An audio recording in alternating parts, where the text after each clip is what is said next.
that was exciting. Sorry, I'm having a Dr. Pepper right now. You didn't need to hear me belch, but the truth is, it's one of my gifts. I can belch on command, don't even need a soda. But this episode is not sponsored by Dr. Pepper, but if I could get some of that Dr. Pepper cheddar biscuits, I would be happy. That'd be an awesome sponsor to have. That's never going to happen. Speaking of sponsors, do we have any sponsors yet for Your New Dad? No, we don't. And I'm fine with that. That's okay. We have a absolutely rabid fan base of around 500 people a week who are listening to Your New Dad. And I got to say, I like those numbers. I like you. Tell a friend. Let's get it on. Let's make this happen. Kids, this is how we grow. We listen. We tell people. We say, hey, there's this guy out there. He's my dad. His name's John Wayne Freeman. And he decided he wanted to talk to me about things. And this week, we are talking about social media. Dear Lord, if you have never, ever heard my name, and you're hearing this for the first time, let me give you a brief rundown. I never touched the social media except for MySpace back in 2004 when I was trying to meet chicks that I went to high school with that I had lost track of. But that's either here nor there. I stayed away from the social media. I didn't like the social media. And then somewhere around, I don't know, whenever Vine came out, a friend of mine was like, John, this is Vine. It'd be perfect for you. You can use this. You can make these quick videos. And I did it for about a week. And I was like, this is pretty cool. This is fun. And I should have stuck with it because I would be that Jake Paul guy now, except way cooler with lots more money. But that's not what happened. It's not my path. I set the Vine down. I said, no. I'm not doing the social media. Not going to do it. Didn't care about being popular because I was popular in high school. I was the homecoming king. Before social media, do you know how you got popular? You earned it with eye contact and being nice to the kid that sat in the back of school that had no friends. You talked to the goths. That's what we called the gays. Before everyone was just like, LGBTQ, who? You were gothic, and I was a friend of the goths. I was in musical theater. I don't know how many potential school shootings I stopped because I would take a moment with Gary, and I'd be like, Gary, you look troubled. And he had a backpack on. What was in the backpack? I don't know. This is pre-Columbine. And I'd be like, Gary, let me get you some beef jerky. Let's sit down. Let's have a talk on the steps outside the school. And we break bread. And then maybe he wouldn't shoot up the school. How many times did I do this? I did this all the time. It's called being a human. And then people realize, John's a pretty cool cat. Bam! Homecoming king. A lot of followers.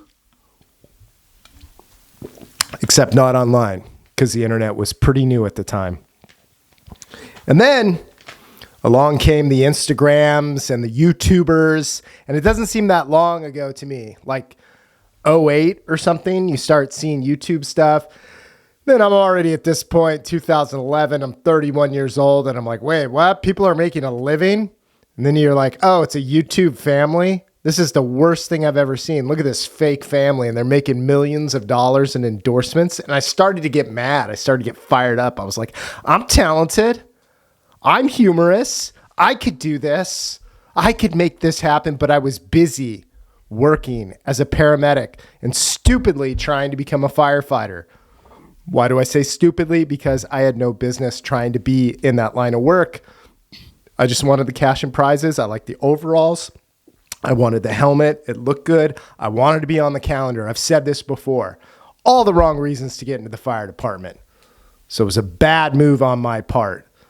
And I didn't do social media at the time because I was like, oh, if I get into social media, I'm not going to pass backgrounds to get the job as a firefighter. And, but I was intrigued. I was like, screw this. Most of the people I see on here are not funny. I don't think they're funny. I don't understand these YouTubers. This is ridiculous. I started hearing kids say, I want to be a YouTuber when I grow up. And I was like, wait, what? Because when I was growing up, it was all about getting chosen. Like, You get picked to be on a TV show, or maybe you get to be a model. I knew a kid that was an Abercrombie and Fitch model, got all the ladies. Obviously, I couldn't get there on looks alone, although let's be honest, I'm a 6.5, easy. Maybe a 7.5 on a really good day. 20 years old, prime John, beautiful John, 7.5. I give myself a 7.5. But that's all there was. You got picked. You got an agent. You somehow got famous. Maybe you knew a kid in a TV commercial, kid on a TV show, in the movies. That was fame. And then it started to change. And all throughout this time that was happening, I was like, oh, I really want to be involved because I'm an entertainer at heart. But I couldn't do it because I was trying to get into a profession that I had no business being in. And I didn't want to act like a fool on the internets. So I would get my kicks, that thing inside me that needed to get out, by going to karaoke. I was a bit of a legend in the South Orange County scene. I was so good, people ripped off my style. Years later, this is not a joke, I was in a bar, okay? And I see a guy who looks just like me, dresses just like me, has curly hair, and he's like maybe 7 years younger. And I'd been off the karaoke circuit for maybe 3 years at this point. And he gets up, he's with two girls. He gets up, sings the exact same song that I was known for in the exact same way with the exact same moves. I have witnesses. And they were there and they're like, John, this guy stole everything from you. And I said, yeah, that's true. But imitation is the highest form of flattery. So that's how I got my kicks. That's how I got that rush, how I made people laugh. I would just go to karaoke. That was my thing. But secretly, I was like, social media, let's check it out. So then when I was at the bottom of the barrel, working as a janitor late night, I was like, what do I really love? I love comedy. I want to make people laugh. I like being in front of people. I like talking. I love the camera. So late at night in that elementary school, I would spend the entire shift as I mopped, picked up kid poo, literally making videos. And I really enjoyed it. And I had like 200 followers. And then it kept growing and growing and growing. And then it turned into something pretty awesome. So I know a thing or two about the social media as a late in life social media guy. And I'll tell you what, most of it is ballyhoo. Most of it's pretty terrible. Most of it's people trying to sell you things.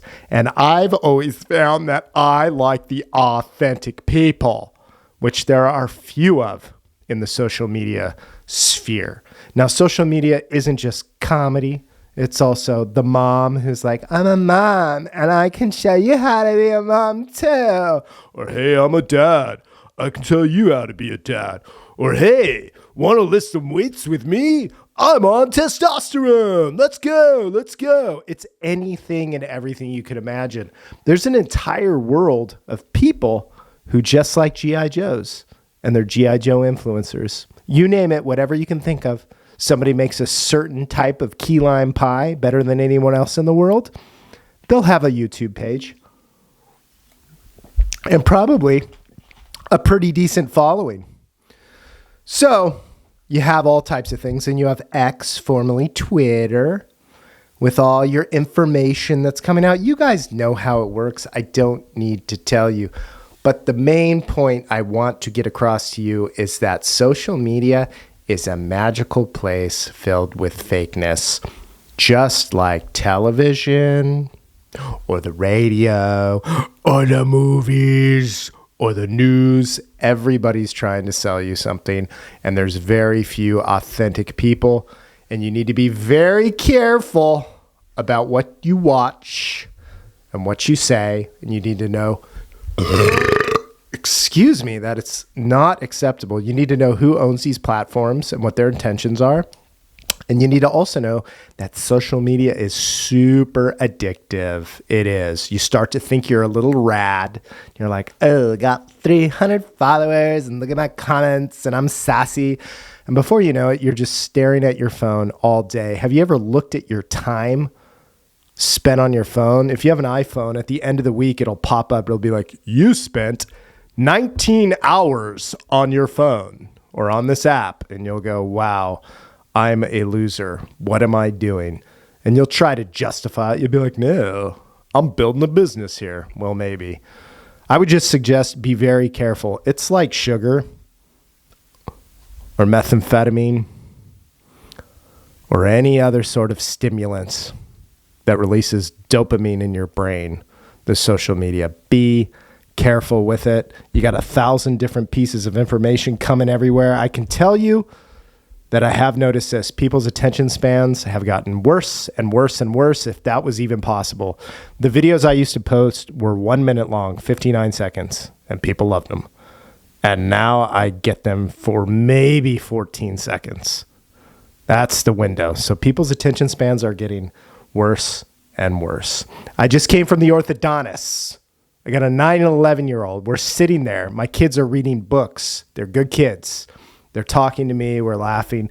I look around. There's like 5 other parents in there, all with their hands holding iPhones, and their faces are in their iPhones, but their kids are next to them, and their kids are like 10, 11, and all the kids have iPhones. Why would you give your kid an iPhone at that age? It's not hard to talk to your kids, man. This just makes me sick, but that's our society. That's what's going on, and they're probably on all the apps, on the TikTokies, and all that stuff. And I understand that this might sound ridiculous coming from a guy who you may have come to awareness about from social media. I did it as a lark, people. I love it. It's fun, but it's a tool just like anything else. So I want to say to you today, my children, this. Live in reality. Reality, reality. The greatest things you will ever experience happen in nature. Happen at the dinner table, laughing, playing board games with friends and family, interacting day to day.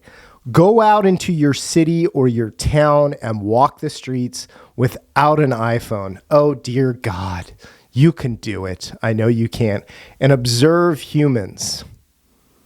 Observe the animals. Do you see any of them on social media? They're not. They don't have the technology. But we do, and we are simply lost in our phones all day long. They're not even phones. Call them what they are. They're computers. I was thinking today, wouldn't it be funny if you saw a kid, but it was like 1989, and it was like their version of social media, but you had to carry around like an old Macintosh, like it was attached to you, and then you had a dial-up phone, like rotary phone or another phone right next, and you could just carry it all around, and that would be the version of social media. That's what we're doing.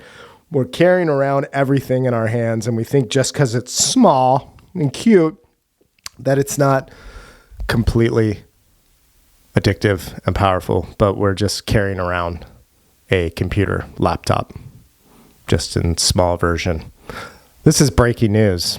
And just think about that for a second. It is not good. But I will tell you this too. Social media, if you make your account public and you're in it and it's a joke, you're going to get a lot of weirdos that do not understand your humor or that you're joking.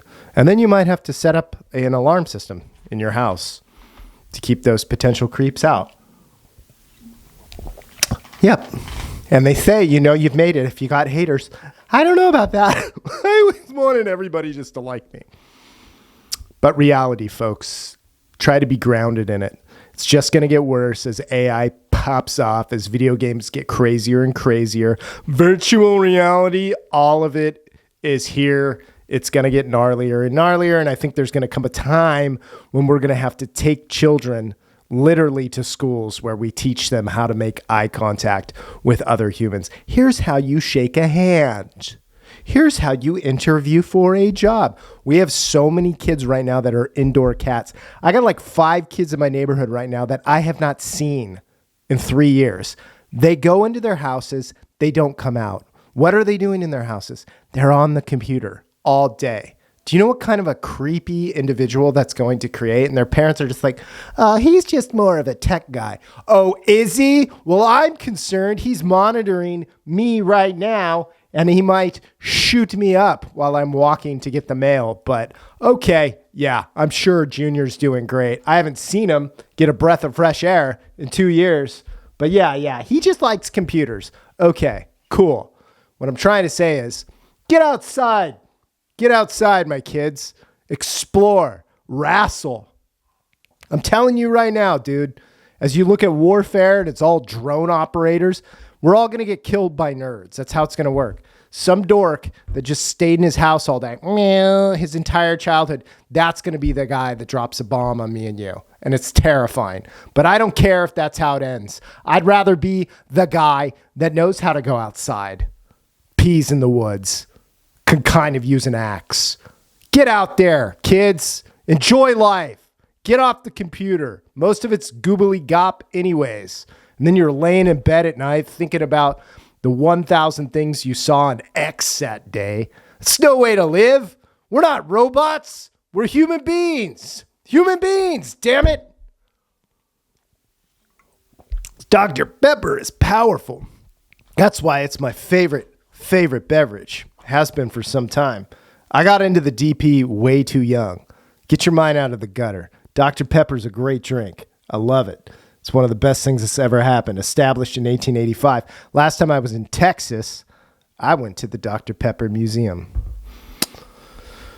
I'm just fired up. We live in such strange times. Get off the computer. Trust me. I'm addicted to social media. There's been times where I'm like, I just gotta get another like. I want that like so bad. I need it. I want it. I gots to have it.